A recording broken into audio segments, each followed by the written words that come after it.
안녕하세요. 서울 프로퍼티 인사이트의 고병기 콘텐츠 에디터입니다. 네, 오늘은 또 섹터별로 하나씩 짚어보는 시간인데요. 이지스 자산운용 대체증권투자팀의 박준호 차장님 나오셨습니다. 안녕하세요. 네, 안녕하세요. 네, 지난주에 잘 봤습니다. 정제된 목소리. 네, 오늘 준비한 섹터는 오피스입니다. 사실은 이제 어찌 보면 사업용 부동산 시장에서 가장 익숙한 섹터이기도 하고요. 또 가장 최근에 변화가 많은 섹터이기도 해요. 그래서 아마 할 얘기가 많을 것 같은데 하나하나 좀 여쭤보도록 할게요. 첫 번째 보면 이제 한국에도 신한 알파 리츠라든지 이런 오피스 리츠가 있지만 글로벌하게 보면 전체 리츠 시장의 오피스 섹터가 차지하는 비중이랄까 이런 건 어떻게 되나요? 네, 에디터님께서 말씀해 주셨는데 저희 글로벌 리츠 시장으로 보면은 전체 12개 섹터로 분류되어 있는데 오피스 섹터가 굉장히 좀 친숙한 섹터라고 할 수 있고요. 사실 저희가 지금 이렇게 촬영하고 있는 이 장소도 네네. 이지스 자산운용의 지금 회사 네. 오피스인데 저희 보통 일반적인 사무직 근로자들이 굉장히 많은 시간을 보내고 있는 이런 장소이다라고 말씀드릴 수 있고요. 저희 글로벌 리츠 안에서 보면은 오피스의 비중 자체가 한 11.5% 정도를 차지하고 있고 생각보다 높지는 네. 않다는 생각이 드네요. 네. 미국 시장을 기준으로 하면 미국 시장은 최근 한 10년 동안에 굉장히 그 데이터 센터나 아니면 통신 타워 이런 다양한 리츠 섹터들이 계속 추가되면서 원래 한 2010년도 정도에는 오피스 섹터의 비중 자체가 한 12% 정도 하고 있었는데 네네. 오피스 섹터 자체는 시가총액은 지금까지 한 2배 정도 늘었는데 섹터의 비중 자체는 이제 한 7% 정도라서 이제 그렇게 큰 영향력이 있는 섹터가 네네. 아니다라고 볼 수 있습니다. 전체적인 리츠 시장 자체가 커지다 보니까 네. 오피스 비중은 좀 작아 보이는 그런 현상이 있네요. 네. 알겠습니다. 어쨌든 미국에 상대되어 있는 오피스 리츠가 제일 많고 큰 거죠? 네, 맞습니다. 네. 지금 미국 시장에는 19개 오피스 리츠가 지금 상장되어 있고요. 네네네. 당연히 시가총액의 규모에 있어서도 다른 리츠 시장 대비해서는 미국이 좀 압도적으로 큰 편입니다. 전체 이제 상장된 리츠 중에서 제일 큰 리츠가 어떤 리츠인가요, 미국에서? 저희가 보통 대표 종목이라고 하면은 이전에는 좀 쉽게 보스턴 프로퍼티라는 종목을 말씀드렸어요.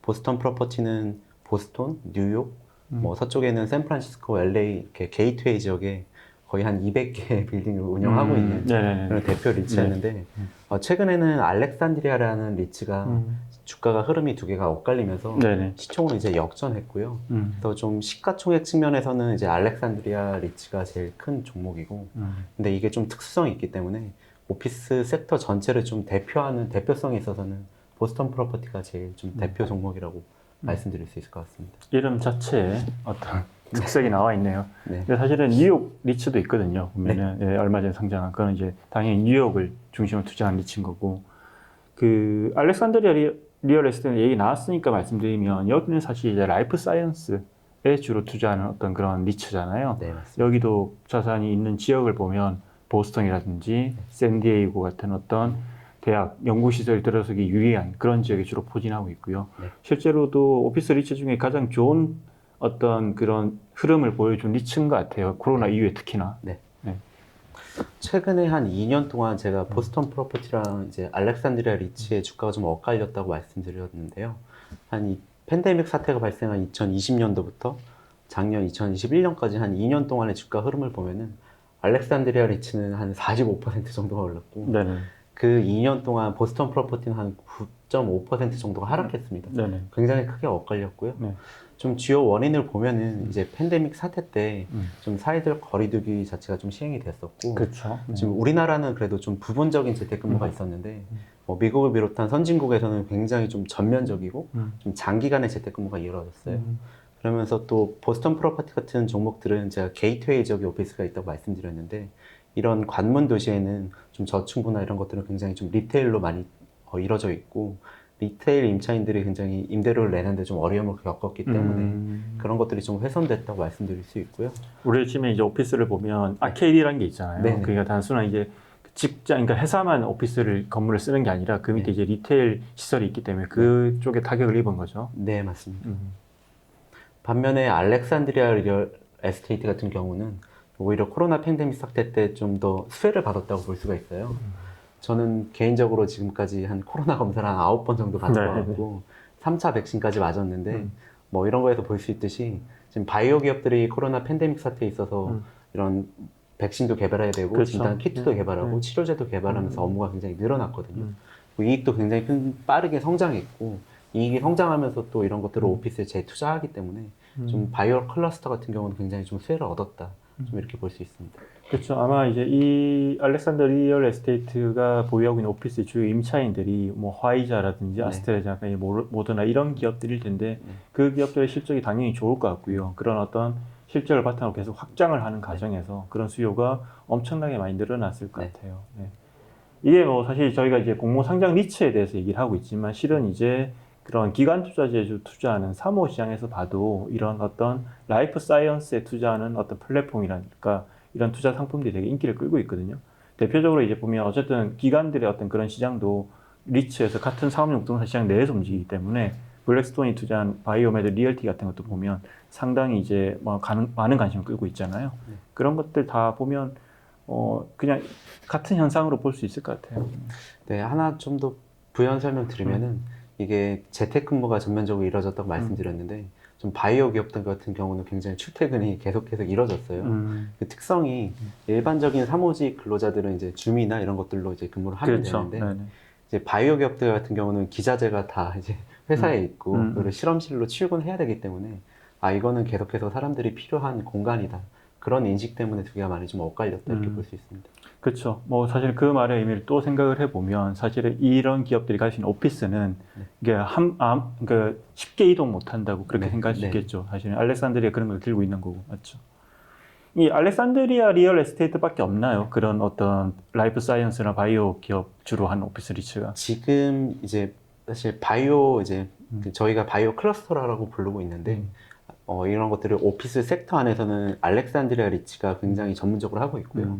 보스턴 프로퍼티도 일부 부분이 있었는데 이것들을 이제 비중을 좀 높여갈 예정이고 사실 오피스 섹터가 아니라 헬스케어 섹터 안에서도 네네. 이런 것들을 좀 늘려가려는 추세가 있어요. 그래서 지금 이게 하나의 뭐 전문 섹터는 아니지만은 네. 오피스 섹터나 헬스케어 섹터 안에서도 이런 바이오 오피스의 비중을 늘려가려는 것들은 계속 기조적으로 나타나고 있습니다.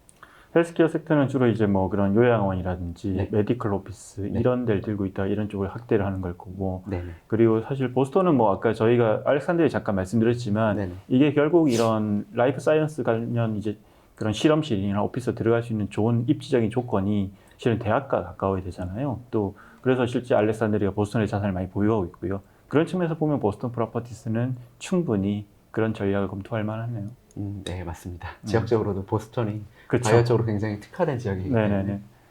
근데 사실 이제 보스턴 프로퍼티스가 이제 규모 측면, 그러니까 상징성 측면이 제일 크다고 했지만 또 어찌 보면 한국 투자는 제일 익숙한 그런 오피스 리츠라는 게 뉴욕에 집중적으로 투자하는 뭐 대표적으로 SL 그린이라든지 보네이도 네. 뭐 이런 쪽이 되게 상당히 익숙하잖아요. 네, 맞습니다.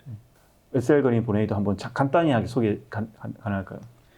SL 그린 리얼티는 아예 뉴욕 시장에만 전문적으로 좀 집중하고 있는 그런 뉴욕 전문 오피스다라고 말씀드릴 수 있겠고요. 네네.